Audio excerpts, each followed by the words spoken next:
the chapter of antihistaminic yesterday. Histaminic पढ़ा है किसने?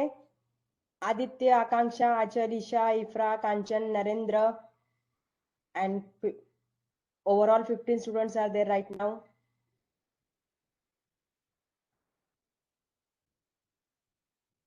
इफ्रा, बाकी के स्टूडेंट्स कहाँ गए?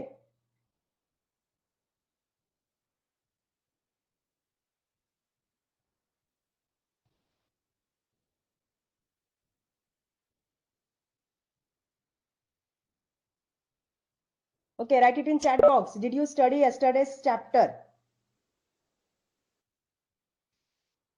चलो बोलो फटाफट.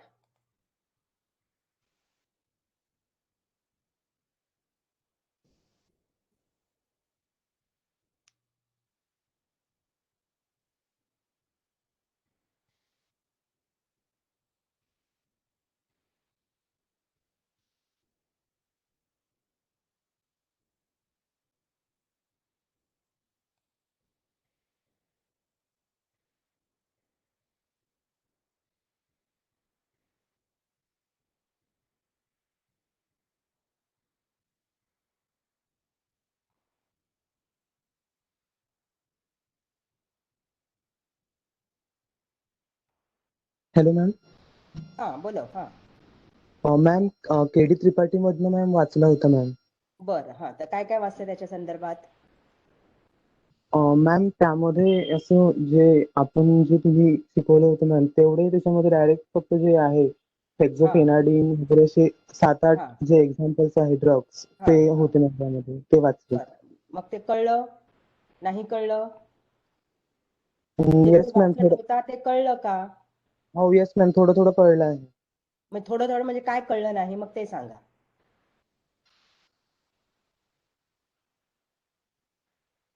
मॅम त्याचं जे मेकॅनिझम ऑफ ऍक्शन वगैरे आहे मॅम ते हा. झालंय. मेकॅनिझम ऑफ ऍक्शन मध्ये अँटीहिस्टामिनिकच्या मेकॅनिझम ऑफ ऍक्शन मध्ये काय येणार रे बाबा? They are antagonist of H1 receptor. याच्यापेक्षा काय येणार? पुढे जर खूप तुम्हाला डेप्थ मध्ये वाचायचं असेल तर how the drug interact with the receptor आणि कुठले कुठले अमायनो ऍसिड्स आणि कुठले कुठले ग्रुप्स टार्गेट ड्रग मधले कुठले ग्रुप्स आणि अमायनो रिसेप्टर मधले कुठले अमायनो ऍसिड्स हे एकमेकांशी कसे इंटरॅक्ट होत आहेत एवढंच विचारलं जाईल. पुढचं जर विचारायचं म्हणजे पुढचा जर पॉइंट असेल त्याच्यामध्ये whether it is reversible irreversible हा प्रश्न विचारला जाऊ शकतो. मोड ऑफ ऍक्शन मध्ये काय आहे म्हणजे जेव्हा अगोनिस्ट अँटागोनिस्ट असतात किंवा रिसेप्टरचे अँटागोनिस्ट अगोनिस्ट असतात तेव्हा काय असू शकतं? तुला मेकॅनिझम ऑफ ऍक्शन मधलं काय कळलं नाही ते मला सांग आता. की कुठलं वाक्य कळलं नाही किंवा हे कळलं नाही असं. कारण जेव्हा अगोनिस्ट अँटागोनिस्ट आहेत तेव्हा खूप clear cut mechanism of action आहे. Yes ma'am. हा आयदर मग तुम्ही जर म्हणजे कुठलाही अगोनिस्ट अँटागोनिस्ट जेव्हा तुम्ही वापरता आहात किंवा वाचता आहात तेव्हा तुमच्या डोक्यापुढे क्वेश्चन कुठला यायला पाहिजे? हा कुठल्या रिसेप्टरचा अगोनिस्ट किंवा अँटागोनिस्ट आहे? समजा ॲड्रेनर्जिकचा असेल, कोरिनर्जिकचा असेल, हिस्टामिनर्जिकचा असेल तर मग तो कुठल्या सबटाईपचा आहे? अल्फा 1चा आहे, alpha 2, beta 1, beta 2, beta 3, muscarinic, nicotinic. Nicotinic असतील तर 2 टाइप्स होतील. ओके, मस्कारिनिक असेल तर M1, M2, M3, M4 असे टाइप्स होतील. मग आपण पुढे पुढे हळूहळू जायचं की ह्या टाइपचा मग त्याच्यातल्या ह्या सब टाइपचा जर स्पेसिफिसिटी असेल तर सबटाइप ती स्पेसिफिसिटी मेन्शन केलेलीच असेल. जर स्पेसिफिसिटी नसेल तर मग फक्त मस्कारिनिक रिसेप्टर एवढंच म्हणतील. जसं आता समजा सिरोटोनिन रिसेप्टर अँटागोनिस्ट आहेत ओके किंवा सिरोटोनिन रिसेप्टरवर ते काम करणारे कंपाऊंड्स आहेत. So you get the drugs which are agonist which are partial agonist. Partial agonist म्हणजेच पार्शल अँटागोनिस्ट पण आहेत. Pure agonist, pure antagonist. Pure antagonist असतील तर मग रिसेप्टर सबटाइप्स मध्ये सुद्धा त्यांचं म्हणजे द ड्रग्स आर देअर की which are specific for 1D, 1B etcetera. मग ते तुम्हाला बघत चालायचं. म्हणजे हा प्रश्न आपल्या डोक्यात यायला पाहिजे की काय पुढचं काय. जेव्हा तुम्ही म्हणता आहात अँटीहिस्टामिनिक म्हणून मी सुरुवातीलाच म्हटलं की अँटीहिस्टामिनिक किंवा क्लासिकल अँटीहिस्टामिनिक याचाच अर्थ आपण H1 अँटागोनिस्ट म्हणून कन्सिडर करतो. म्हणून इथे बोलायची गरजच नाहीये. आणि बाकीचे जे टिडिन मॉलिक्युल्स आहेत त्यांना आपण H2च म्हणतो. त्यांना कुठेही आपण अँटीहिस्टामिनिक शब्द कधीच वापरत नाहीत. तिथे आपण नेहमी H2 ब्लॉकर हाच शब्द वापरतो. आणि हे मी सांगितलं की H2 ब्लॉकरला बरेच जण अँटासिड पण म्हणतात, पण ते चुकीचं आहे. They decrease the acid secretion, म्हणून त्यांना अँटासिड म्हणू शकत नाही. ओके, आता मला सांग, आता ह्याच्यातलं दुसरं कुठलं काय कळलं नाही? अजून काही कळलं नाही? ही कॉन्सेप्ट क्लिअर झाली की तुम्ही वाचत असताना तुमच्या डोक्यात कुठला प्रश्न यायला हवा? जर तुम्ही एन्झाईम बद्दल वाचता आहात, कारण टार्गेट्स तुमचे ड्रग कुठे ऍक्ट करू शकतो, तर तो कुठल्या टार्गेटवरती ऍक्ट करू शकतो. सगळे टार्गेट सध्या प्रोटीन्स आहेत. मग ते प्रोटीन्स एन्झाईम म्हणून काम करतात, रिसेप्टर म्हणून काम करतात, आयन चॅनल्स म्हणून काम करतात, पोअर्स म्हणून काम करतात, किंवा ट्रान्सपोर्टर्स म्हणून काम करतात. मग जेव्हा तुम्ही एखाद्याच्या हे म्हणता आहात की त्या साधारणपणे आपण प्रोटीनवरती काम करतो, हा टार्गेट आहे असं म्हणण्यापेक्षा डायरेक्टली म्हणतो हा एन्झाईम इनिबिट करतो, हा रिसेप्टरला बाइंड करतो, हा ट्रान्सपोर्ट इनिबिट करतो किंवा एक्झॅजरेट करतो. मग तेव्हा जर तसं म्हणायचं असेल तर मग एन्झाईम शब्द आला, मग पुढचं यायला पाहिजे हा ऍक्टिव्ह साईटला बाइंड करतो की अलोस्टेरिक आहे. ऍक्टिव्ह साईटला बाइंड करत असेल तर रिव्हर्सिबल आहे की इरिव्हर्सिबल आहे, कॉम्पिटिटिव्ह आहे की अनकॉम्पिटिटिव्ह आहे की नॉन कॉम्पिटिटिव्ह आहे, हे प्रश्न आपल्या डोक्यामध्ये यायला हवेत. आणि ते आले म्हणजे आपोआप आपल्याला त्याची लिंक समजत जाते. आणि आता ह्याच्यासाठी बायोकेमिस्ट्री मधला पार्ट किंवा तुम्ही ऍक्च्युअली स्पीकिंग तो सगळीकडे सारखाच आहे, फक्त आपण बायोकेमिस्ट्री मध्ये जास्त वाचतो म्हणून, अदरवाईज सगळीकडे तो आहेच आहे. आणि तो म्हणजे मग तुमच्याकडे हा जो अनकॉम्पिटिटिव्ह, नॉन कॉम्पिटिटिव्ह आणि कॉम्पिटिटिव्ह हे शब्द जे येतात ते तिथे येऊ शकतात. जसे ऍस्पिरिन जो आहे हा एन्झाईम इनिबिट करतो, cyclooxygenase enzyme, but it is a irreversible inhibitor of cyclooxygenase enzyme, whereas rest of the all other NSAIDs, non-steroidal anti-inflammatory drugs, are inhibitors of cyclooxygenase in a reversible manner. Okay, aspirin हा एकटाच फक्त irreversible inhibitor आहे. मग हे जे असे छोटे छोटे पॉइंट्स असतात, छोटे छोटे नाही आहेत हे, ऍक्च्युअली मोड ऑफ ऍक्शन मध्ये हे महत्वाचे पॉइंट आहे प्रत्येक ड्रग मध्ये. पण जेव्हा तुम्ही एक मोड ऑफ ऍक्शन हा चॅप्टर म्हणून किंवा एक असं topic for MCQs in GPAT असं जर कन्सिडर केलं तर हे छोटे छोटे मुद्दे जे आहेत ते महत्वाचे ठरतात. कारण क्वेश्चन विचारू शकतात, aspirin is inhibitor of cyclooxygenase enzyme and the inhibition is of type irreversible, reversible competitive, reversible non-competitive, reversible uncompetitive. शोधत बसा उत्तर कुठले. मग तुम्ही म्हणाल आम्हाला तर असं कोणी शिकवलंच नाही. नाहीच शिकवणार तुम्हाला. ह्या ज्या हे जे कॉन्सेप्ट आहे हे वेगवेगळ्या सब्जेक्ट्स मध्ये इंट्रोड्यूस झालेले आहेत. आणि as a student, as a single brain, आपलं काम आहे ते की ते आपण त्या गोष्टींना एकत्र आणणं, बघायला सुरुवात करणं. ज्याला आपण म्हणतो की ज्याला एक हायर लेवल ऑफ लर्निंग म्हणतात. नुसतंच इन्फॉर्मेशन गॅदर करणं आणि इन्फॉर्मेशन डोक्यात घुसवणं म्हणजे लर्निंग नाही. लर्निंग म्हणजे त्या इन्फॉर्मेशन वरती आपण विचार करून त्याच्यातनं आपल्याला ते सोपं कसं, आपल्याला कळेल कसं, सोपं नाही म्हणणार नाही, आपल्याला कळेल कसं, त्याचा उपयोग आपण कुठे करून घेऊ शकू हे बघणं म्हणजे तुमचा अभ्यास होतो. ओके, आता काल सरांनी अजून काही आहे कोणाचं? Anybody has the question? आज खूप कमी मुलं आहेत, 16च मुलं आहेत. इफ्रा, बाकी के कहाँ गए? Are you there?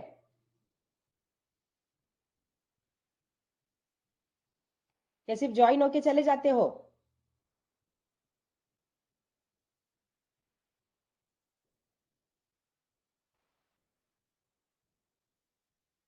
Okay, so sir has asked that some students have demanded about steroid as a chapter to be taught. आता आपण फक्त आजचा अँटासिड आणि तो पोर्शन करून घेऊया आणि मग वाटलं तर त्या चॅप्टर कडे वळूया. एक 2च मिनिटं.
So should it be done that way, or should I start with the steroid chapter?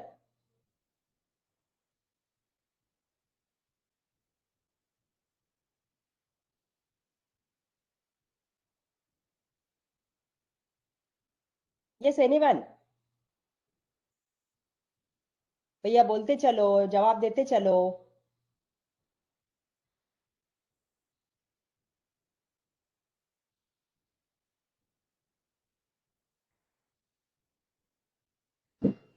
Yes ma'am.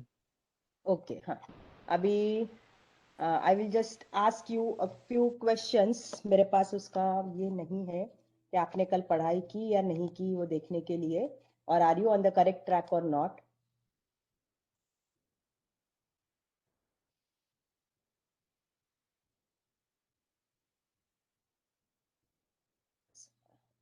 Just bear with me for some time.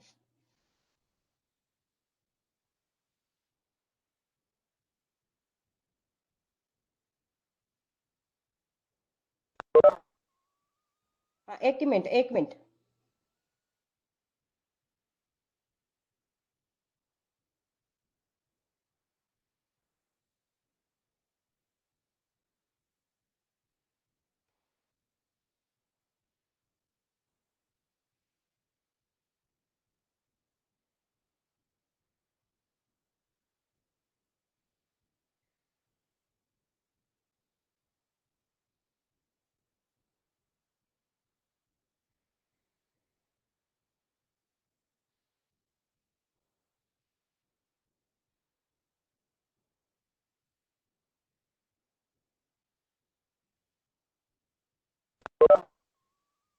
एक मिनट, एक minute.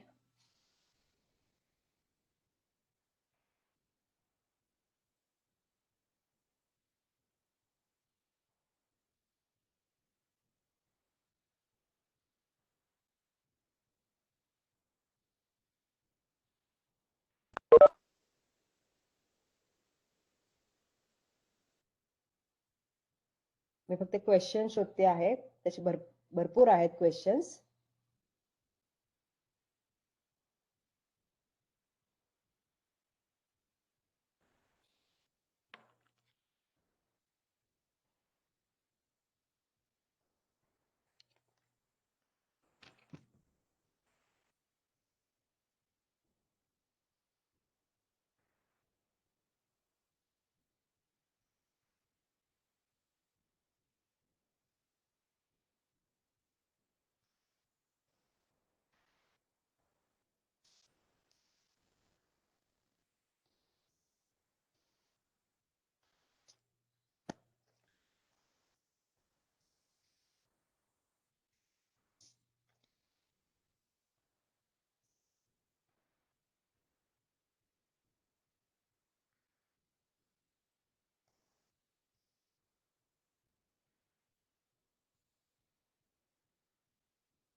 Okay, say for example, the question asked is,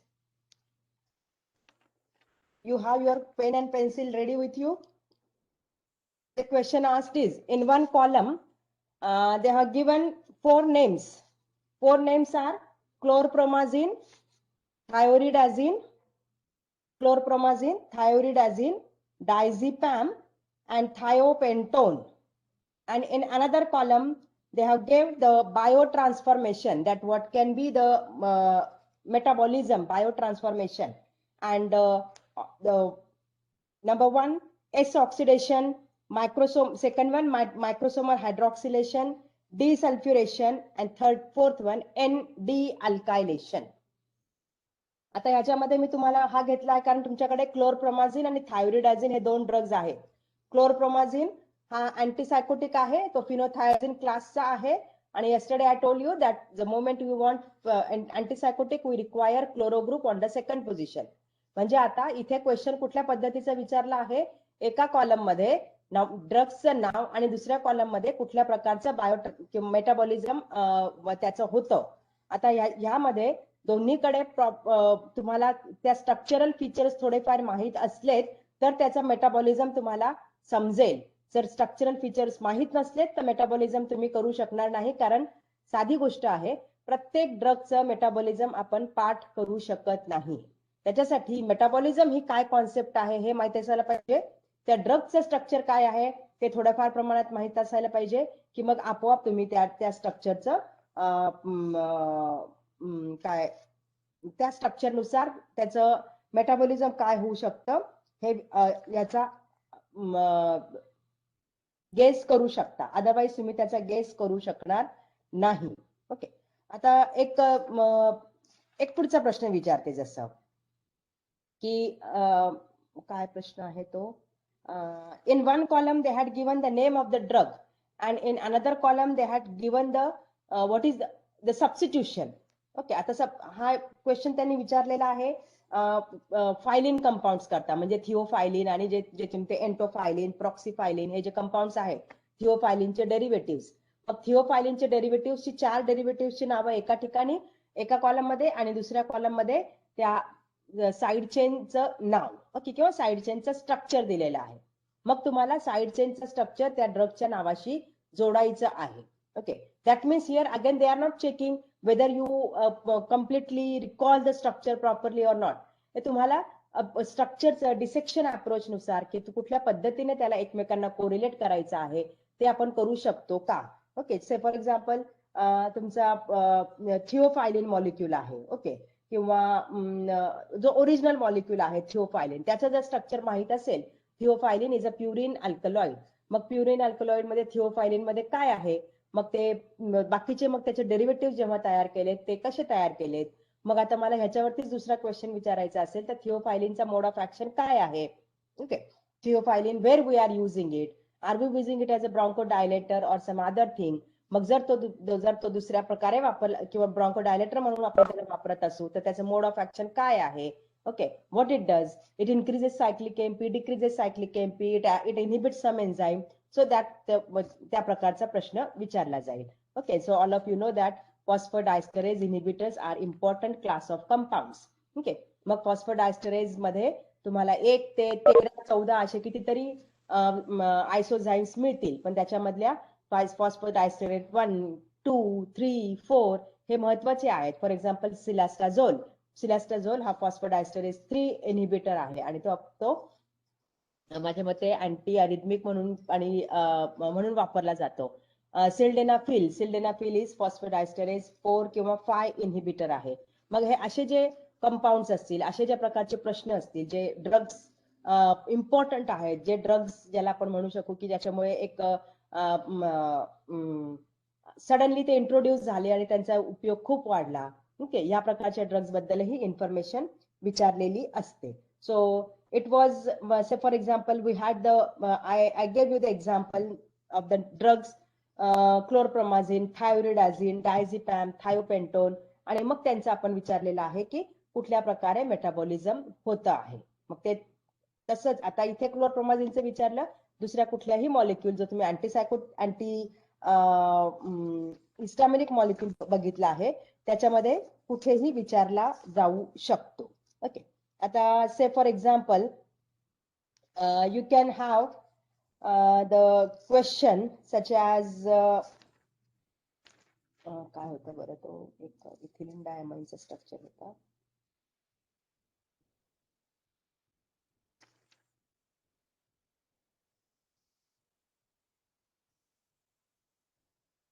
लक्षात येत नाहीये.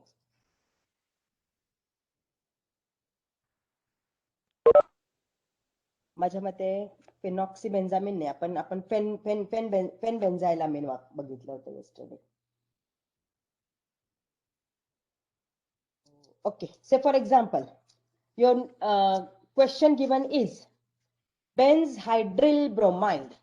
Okay, मी आता share करते.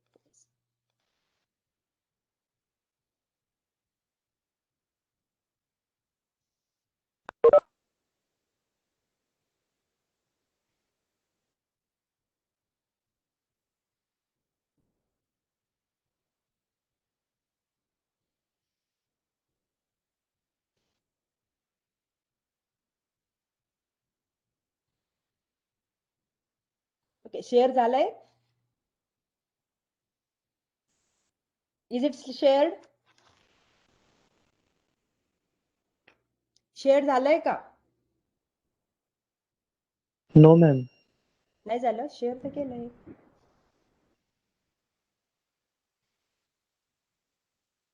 हा, आता झालंय. Now the question I am writing is benzhydryl bromide is reacted with 2-dimethyl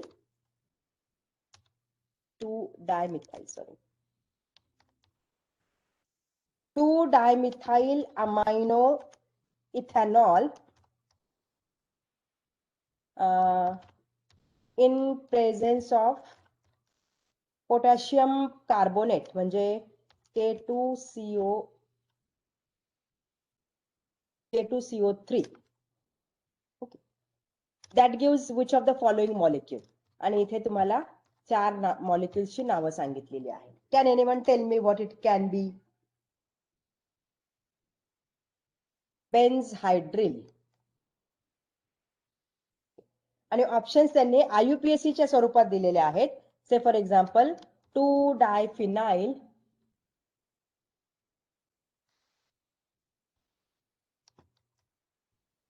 ethoxy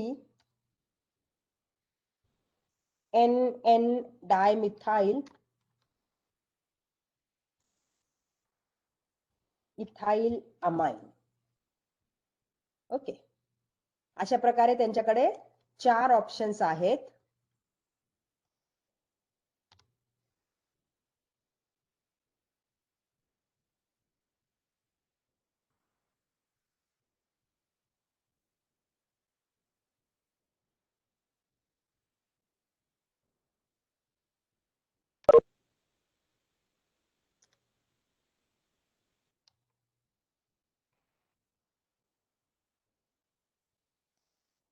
सांगा मला काय असू शकेल?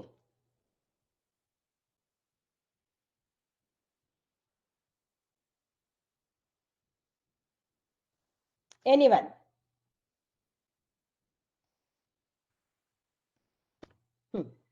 बेन्झहायड्रिल ब्रोमाइड.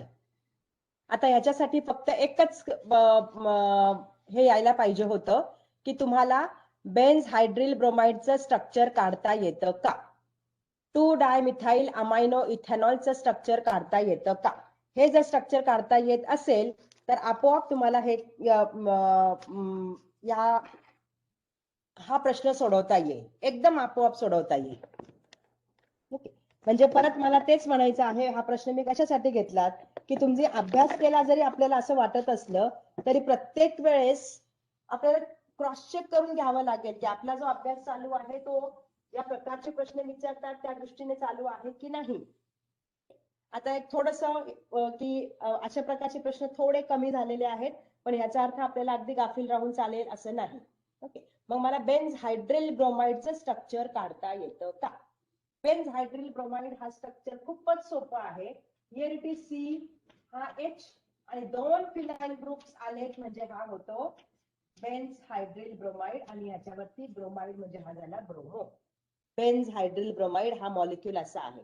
दुसरा आहे 2-डायमिथाइल अमायनो इथेनॉल म्हणजे मला इथेनॉल स्ट्रक्चर काढता यायला पाहिजे. हा झाला इथेनॉल स्ट्रक्चर 1 आणि 2 अमायनो. सेकंड पोझिशन वरती नायट्रोजन आहे म्हणून 2 अमायनो. आता इथे आहे डायमिथाइल अमायनो इथेनॉल म्हणजे या N वरती CH3 आणि CH3 ग्रुप पाहिजे. व्हॅलेन्सी सॅटिस्फाय करा. CH2 याची व्हॅलेन्सी सॅटिस्फाईड आहे. आता जर हे स्ट्रक्चर तुम्ही छोट्या प्रमाणात लिहिते आहे. So here if it is H and Br, now you just have to see that this reaction is occurring in the presence of K2CO3 म्हणजे तुमच्याकडे बेसिक प्रॉपर्टी आहे. K2CO3 is going to be KOH and H2CO3 KOH will be strong base, H2CO3 will be strong weak acid. जर तयार होणारा salt जो आहे तो strong basic राहणार आहे. So what we have here that this ethanol and benzyl bromide. Now the reaction is going to be a simple reaction between this two molecules, आणि अशा प्रकारचे कुठल्याही रिॲक्शन जे आहेत ते आपण फक्त शोधायचं असतं रिॲक्शन मध्ये की इलेक्ट्रॉन रिच मॉइटी कुठली आहे आणि इलेक्ट्रॉन डेफिशियंट मॉइटी कुठली आहे. साधारणपणे इलेक्ट्रॉन रिच एका मॉलिक्युल मध्ये असेल, इलेक्ट्रॉन डेफिशियंट दुसऱ्या मॉलिक्युल मध्ये असेल, कारण most of the reactions are inter molecular reactions. दोन वेगवेगळ्या मॉलिक्युल्स मध्ये रिॲक्शन होते आहे म्हणून ती इंटर मॉलिक्युलर. आणि तेच जर दोन्हीही ग्रुप्स इलेक्ट्रॉन डेफिशियंट आणि इलेक्ट्रॉन रिच एकाच मॉलिक्युल मध्ये असतील तर त्यांच्यामध्ये सुद्धा रिॲक्शन होऊ शकते, पण ती असेल इंट्रा मॉलिक्युलर. आता इथे दोन वेगवेगळे मॉलिक्युल्स आहेत, कुठे इलेक्ट्रॉन रिच सेंटर आहे, कुठे इलेक्ट्रॉन डेफिशियंट आहे तेवढं शोधायचं and you can go ahead. Say for example electron rich centre is here, electron deficient centre is here. आता तुम्ही म्हणाल ब्रोमीन का इलेक्ट्रॉन डेफिशियंट इलेक्ट्रॉन रिच नाहीये? Bromine is electron rich, no doubt. Okay, पण तुम्हाला माहित आहे की bromine will not attack someone. Bromine will take away the electrons and it will be happy to be present as Br minus. Okay, म्हणजे तो ज्याला attach आहे त्याच्याकडनं घेईल, कारण त्याचं इलेक्ट्रोनिगेटिव्हिटी खूप जास्त आहे, त्याला दुसऱ्याला अटॅक करायची गरज नाही, त्यालाच लोक देतील आणि तो त्याला घेऊन निघून जाईल. So similarly here bromine inductive effect आपण म्हणतो आहोत, इलेक्ट्रोनिगेटिव्हिटी म्हणतो आहोत, तर तो कार्बन कडनं इलेक्ट्रॉन्स आपल्याकडे घेतो, carbon becomes electropositive delta plus. इकडे जो आहे ऑक्सिजन हा इलेक्ट्रॉन रिच आहे आणि हा जो आहे दिस कॅन अटॅक हिअर आणि हा ब्रोमीन निघून जाईल as Br minus. It is as simple as that you study the reaction of SN1 reaction, SN2 reaction. Both the molecules are involved in the rate of reaction, किंवा एक attack करतो आणि एक निघून जातो आहे. So here it will be, or even if you are not saying whether it is 1 or 2, this is a substitution nucleophilic kind of reaction. आणि compound काय तयार होणार आहे? तर कंपाऊंड तयार होईल तुमचा या पद्धतीचा CH आणि हा फक्त O. हा जो मॉलिक्यूल आहे हा मॉलिक्यूल तुम्ही अँटीहिस्टॅमिनिक म्हणून बघितलेला आहे. ओके, आता फक्त त्यांनी तर इथे तर विचारलं पण नाहीये की तुम्ही त्याचा जेनेरिक नेम सांगा म्हणून, सरळ सरळ IUPAC दिलेला आहे. ओके, आणि जर मला एवढी जरी आयडिया असती तर मी म्हणेन की अमायनो ग्रुप वरती मिथाईल असलेले फंक्शन मिथाईल पाहिजे, तर अमायनो ग्रुप मध्ये मिथाईल आहे असा कुठला कंपाऊंड, असा कुठला स्टेप नाव दिलेलं आहे? तर असं नाव दिलेलं फक्त शेवटचं आहे. येते लक्षात? पहिल्या 3 मध्ये सगळीकडे इथाईल अमाइन, एक मिनिट सॉरी, आपल्याला काय पाहिजे?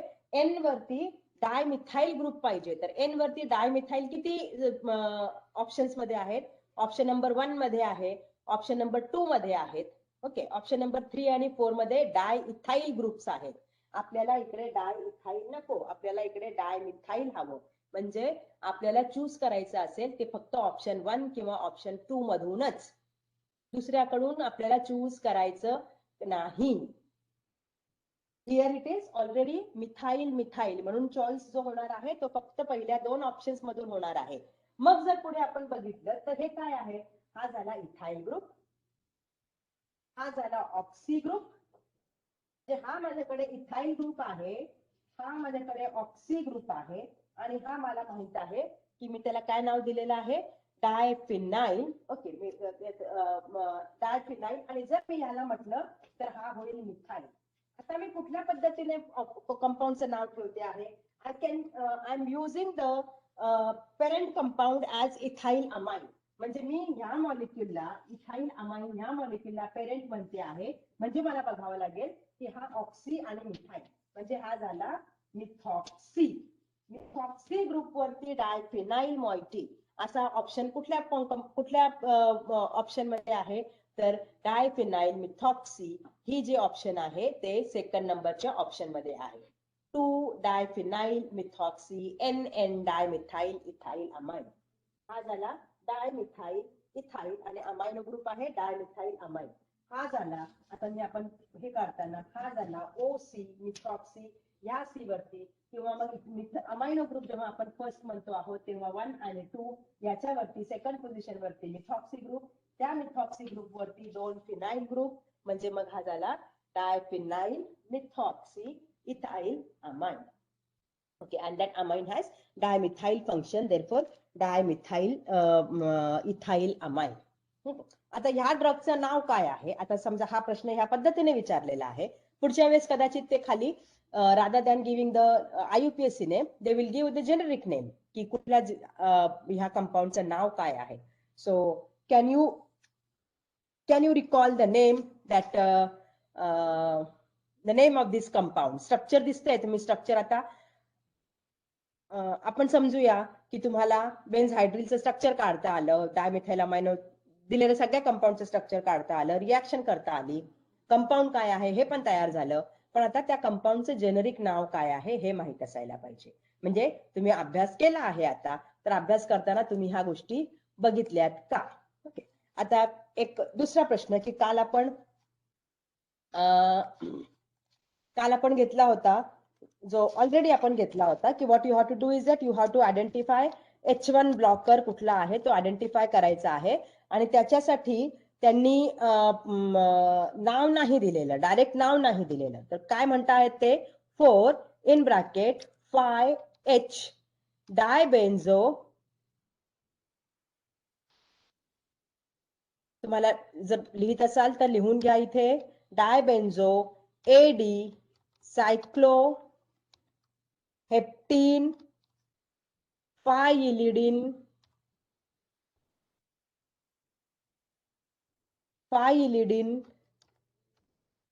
1-methyl pyridine hydrochloride. Okay, hydrochloride don't have to worry much about because तो जो आहे तो salt आहे, that's it. Okay, 4,5H dibenzo AD cycloheptene 5-iridine 1-methyl pyridine. Okay, हा तुमचा एक ऑप्शन झाला. दुसरा ऑप्शन काय दिला आहे? दुसरा ऑप्शन दिला आहे 4,5H डायबेन्झो AD सायक्लोहेप्टेन 5-iridine 1-methyl pyrimidine. Okay, काय दिला तर पिरिमिडिन हा ऑप्शन दिलाय. तिसरा ऑप्शन काय दिला आहे? ओके, तिसरा ऑप्शन दिला आहे everything same, instead of pyridine it is piperidine. Okay, बाकी सगळं काही सेम, हायड्रोक्लोराइड सॉल्टच आहे, बाकी सगळं सेम. आणि मग पुढचा ऑप्शन दिलेला आहे द सेम थिंग, फक्त इथे पिरिडिनच्या ऐवजी पिपराझिन. आता जर ह्या प्रकारचा प्रश्न आला तर मग तो तुम्ही कशा प्रकारे सॉल्व्ह कराल? आता जर आपण काल हे स्ट्रक्चर बघितलेलं आहे, ओके, हे काल स्ट्रक्चर बघितल्यावरती तुम्हाला कुठला कंपाऊंड आठवतो आहे?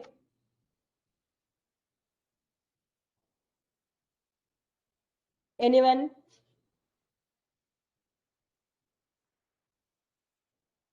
जेव्हा हा कंपाऊंड आपण बघतो आहोत तर कुठला कंपाऊंड आठवतो आहे? Put it in chat box. आठवतो आहे की नाही?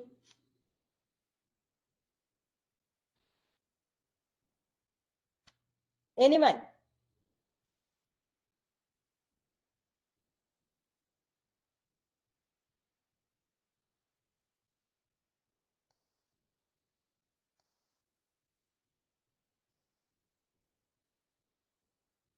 आदित्य, अभय, Isha,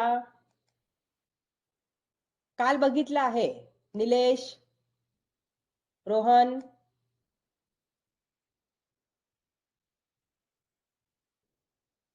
Yashashri. Cyproheptadine, ma'am. Cyproheptadine. The name of the compound is cyproheptadine. आता आपण जर कालचं स्ट्रक्चर जर तुमच्या लक्षात असेल की आपण कालचं स्ट्रक्चर कसं काढलेलं होतं आणि which was quite simple structure to remember. Okay, त्याच्यातनं आपण कॉन्सेप्ट शिकली आहे डायबेन्स सायक्लोहेप्टेनची.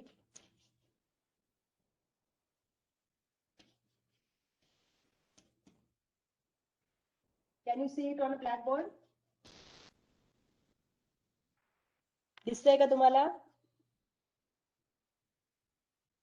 Can you see the structure?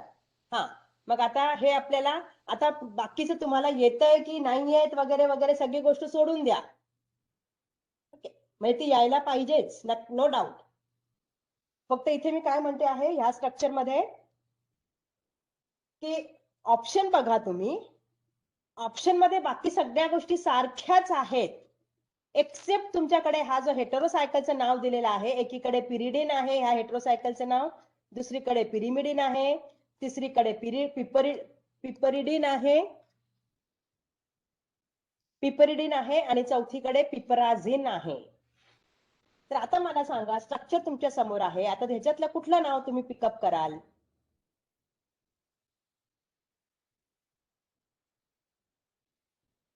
हा कॉमन सेन्स आहे, केमिस्ट्री नाहीये. केमिस्ट्री खूप कमी आहे याच्यात. Yes anyone?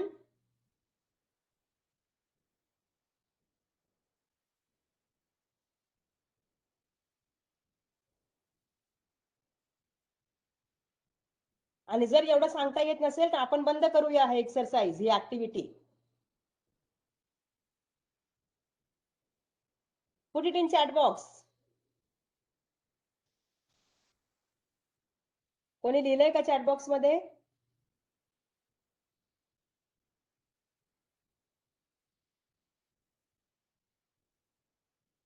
तुमच्या समोर स्ट्रक्चर आहे, तुमच्या समोर ऑप्शन्स आहेत, फक्त मला सांगायचं आहे की कुठलं तुम्ही आता ह्याला कुठलं सुटेबल नाव आहे.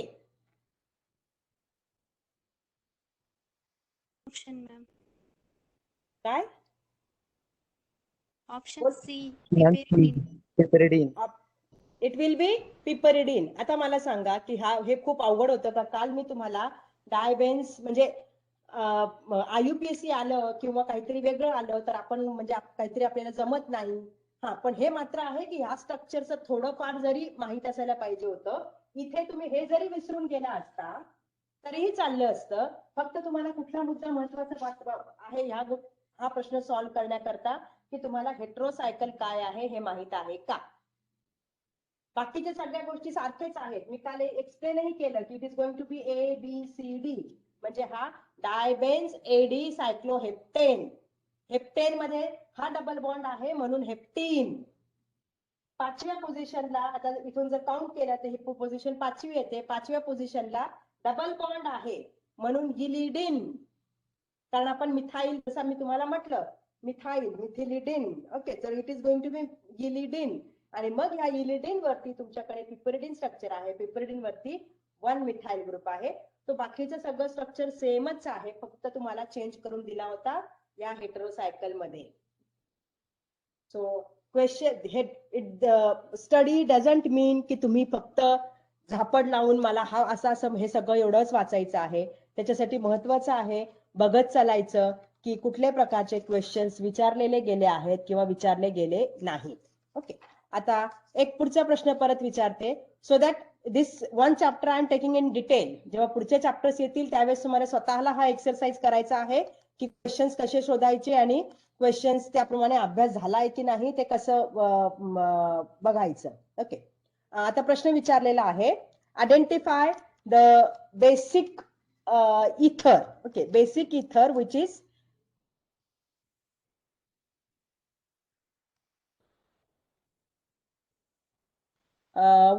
H1 blocker. Okay, H1 blocker. मग आता शब्द तुम्हाला काहीही वापरू शकतील. It can be say H1 blocker, it can be antihistaminic, it can be first generation antihistaminic. काही शब्द वापरू शकतील आणि ऑप्शन दिलेले आहेत यांनी इथे. फेनिरामिन मॅलिएट. ओके, फेनिरामिन मॅलिएट. फेनिरामिन हा लिक्विड मॉइटी आहे. जेव्हा त्याचं मॅलिक ऍसिड सॉल्ट बनवतो, फेनिरामिन बेसिक आहे, मॅलिक ऍसिड बरोबर सॉल्ट बनवतो, इट बिकम्स सॉलिड.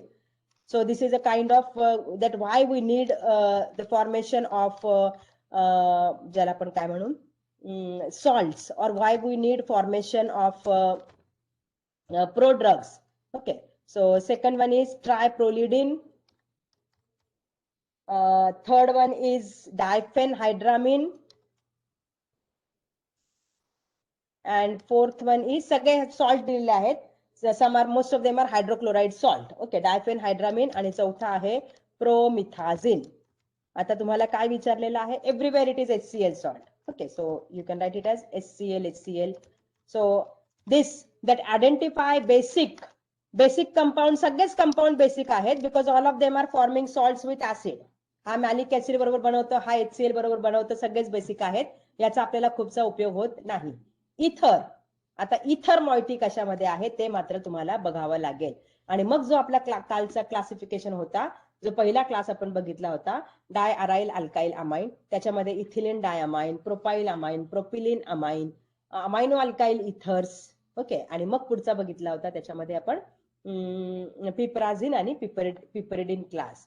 मग आता ह्याच्यामध्ये कुठला होतोय हे माझं थोडक्यात इथे तुम्हाला विचारणं असेल की pheniramine where does it belong, trifluridine where does it belong, हे तुम्हाला आता कोरिलेट करता यायला पाहिजे.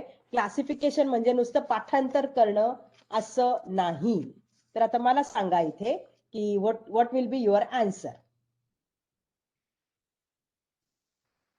काल आपण बघितलेलं आहे.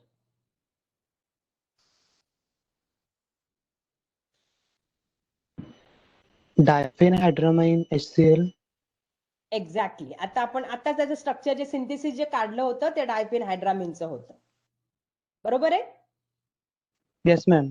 याच्या आधीच्या क्वेश्चन मध्ये जो आपण बघितला त्याचं तोच कंपाऊंड इकडे आहे. म्हणजे तुम्हाला आता कळेल की हा जो प्रश्न होता, हा समजा एका जीपॅट क्वेश्चन पेपरला हा प्रश्न विचारला, दुसऱ्या जीपॅट मध्ये त्यांनी त्यांचं सिंथेसिस विचारलं, तिसऱ्यामध्ये कदाचित त्याचं IUPAC विचारू शकतील. So are you getting when I say की द नॉलेज डोमेन तुमचा टॉपिक तुमचा जो आहे अँटीहिस्टामिनिकचा आहे आणि त्याच्यावरती कुठल्या वेगवेगळ्या प्रकारचे प्रश्न विचारता आहेत ते तुम्हाला दिसू शकतं. ओके, आता very simple question which is me ज्याला म्हणते सुपरफिशियल क्वेश्चन आहे किंवा सुपरफिशियल स्टडी म्हणजे काय, तर हा superficial study in the formula काय दिलेला आहे, RXCC and N. ओके, जिथे N can be where X can be O, X can be N, X can be C. This is the structure for antitussive, spelling चुकलं असेल तर बघून घ्या, antitussive, antihistaminic, analgesic and antipyretics. Antihistamine. Very correct. होणारच नाही तो दुसरा सरळ आहे, तो आहे अँटीहिस्टामिन. आता ही जी स्टडी आहे मी त्याला ह्या स्टडीला मी म्हणते सुपरफिशियल स्टडी. कारण का सुपरफिशियल स्टडी म्हणते आहे, तर it is so basic information की anybody who is appearing for GPAT examination and who is third year or final year student, he should know this information. ही झाली सुपरफिशियल स्टडी. सुपरफिशियल म्हणजे नुसतं वरवर वाचायचं असं नाही. The information which is most basic, the information which is fundamental, की जी तुम्हाला माहित असायलाच पाहिजे, तेवढा अभ्यास करणं म्हणजे मी त्याला म्हणते सुपरफिशियल स्टडी. आणि मग त्याच्या व्यतिरिक्त पुढे पुढे जाणं त्याला मी म्हणेल की study in depth. So this can बी, मग तुम्ही अशा प्रकारे तुम्ही तुमच्या स्टडी झाल्यानंतर क्रॉस चेक करता आहात का, ते सुद्धा महत्वाचं आहे. ते क्रॉस चेक केलं नाही तर मात्र तुम्ही करेक्ट डायरेक्शनला आहात की नाही हे कळणार नाही. Okay, so this can be the kind of question. Now I am asking you next one. आता मी लिहित नाही. पुढचा क्वेश्चन आहे, pheniramine maleate is antihistaminic drug, it belongs to which class. आता मी तुम्हाला ऑप्शन्स नाही देणार, फक्त तुम्हाला विचारते की it belongs to which class. Pheniramine maleate, it belongs to which class. द्या पटकन उत्तर.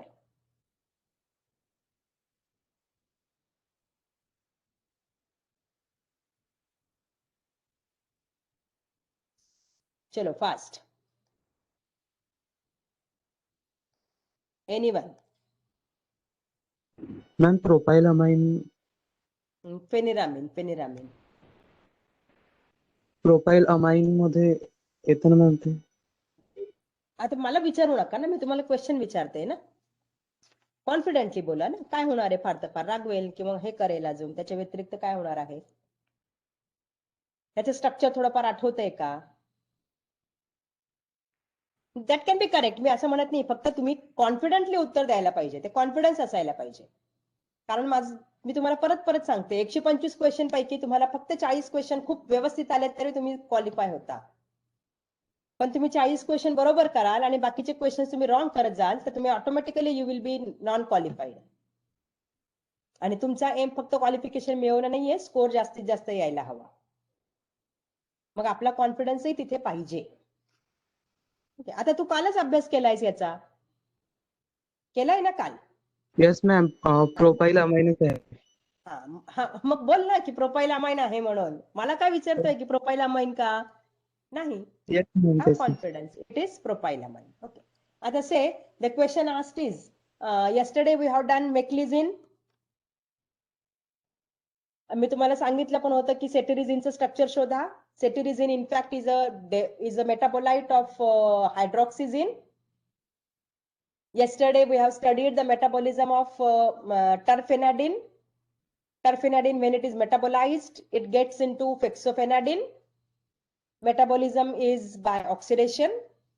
CH3 converted to COOH. Okay. Cetirizine सुद्धा त्याच प्रकारचा आहे. हायड्रॉक्सिजिन मधला शेवटचा जो CH2 आहे, CH3 किंवा CH2OH आहे, it gets converted into COOH. Meclizine hydrochloride. Okay. Meclizine hydrochloride will be prepared from which reactants? त्यांनी क्वेश्चन काय विचारलेला आहे? मेक्लिझिन hydrochloride will be prepared from which reactants? म्हणजे थोडक्यात ते विचारतात की तुम्हाला मेक्लिझिन हायड्रोक्लोराइडचं स्ट्रक्चर थोड्याफार प्रमाणात माहित आहेत का? ऑप्शन्स आहेत 4 chloro Benz हायड्रिल.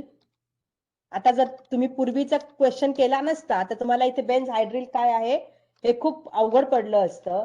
Benz हायड्रिल pyridine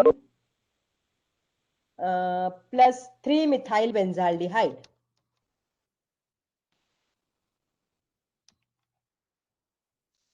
okay, हा तुमचा पहिला ऑप्शन आहे.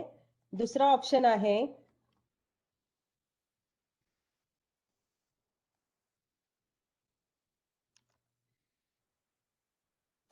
everything same instead of pyridine, piperazine.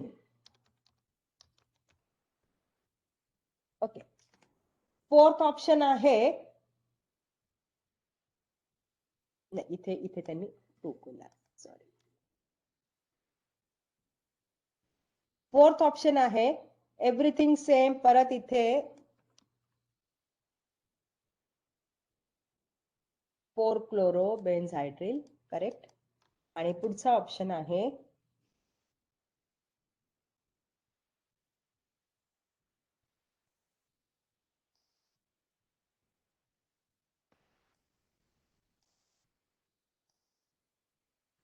Okay.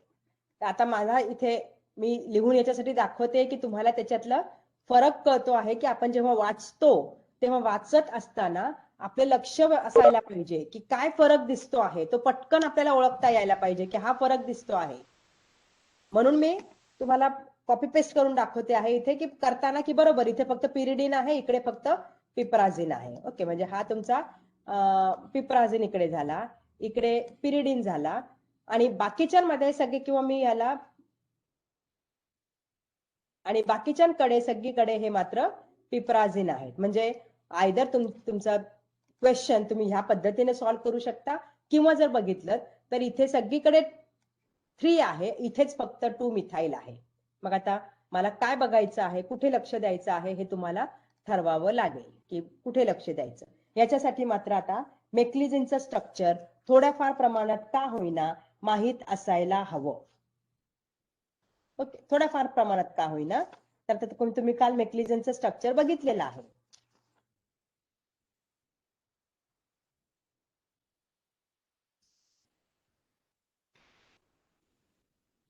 सोपं स्ट्रक्चर होतं मेक्लिझिनचं. It was a piperidine derivative. सगळ्यात पहिला मॉलिक्यूल पिपराझिन डेरिव्हेटिव्ह मधला आपण बघितला होता सायक्लिझिन, आणि सायक्लिझिन नंतर त्याला केलं होतं माझ्या मते क्लोरसायक्लिझिन, आणि क्लोरसायक्लिझिन नंतर केलं होतं मेक्लिझिन.